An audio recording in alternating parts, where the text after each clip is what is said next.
सबैलाई नमस्ते। आज हामी हाम्रो परिवारसहित एउटा यात्रामा निस्किएका थियौँ। हाम्रो गन्तव्य थियो कुस्मा।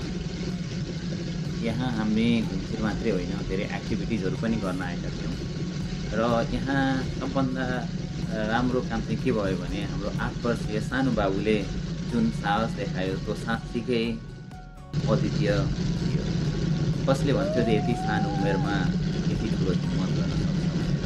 तर उसले देखायो उमेर होइन, हिम्मत हुँदो रहेछ। हामी सबैको आँखामा आश्चर्य थियो।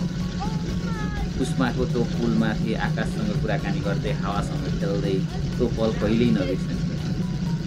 त्यो हाम्रो परिवारको लागि प्रेरणादायी मात्र होइन, सम्पूर्ण हाम्रो परिवारका लागि एकदम हिम्मत र साहसको एक उदाहरण पनि थियो। त्यो हाम्रो साहसिक यात्रा यतिसम्म मात्रै होइन, अझ धेरै रोमाञ्चक पलहरू तपाईँसँग ल्याउन बाँकी नै छ। त्यसैले यो भिडियोलाई अन्तसम्म हेर्नुहोस्। तपाईँको मन परेमा कृपया लाइक गर्नुहोस् र कमेन्ट र सब्सक्राइब गर्न चाहिँ नबिर्सिनुहोला। र थप रमाइलो एपिसोडहरू हेर्नको लागि पनि अवश्य यो च्यानललाई हजुरले सब्सक्राइब गर्नुहोला। तपाईँको माया र साथले हामीलाई अझ उत्साहित बनाउँछ। अझ धेरै रमाइला पारिवारिक क्षणहरू लिएर छिटो नै हामी फर्किँदैछौँ। र भिडियो अन्त्यसम्म हेरेर रमाइलो लिनु। धन्यवाद।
Wow, come.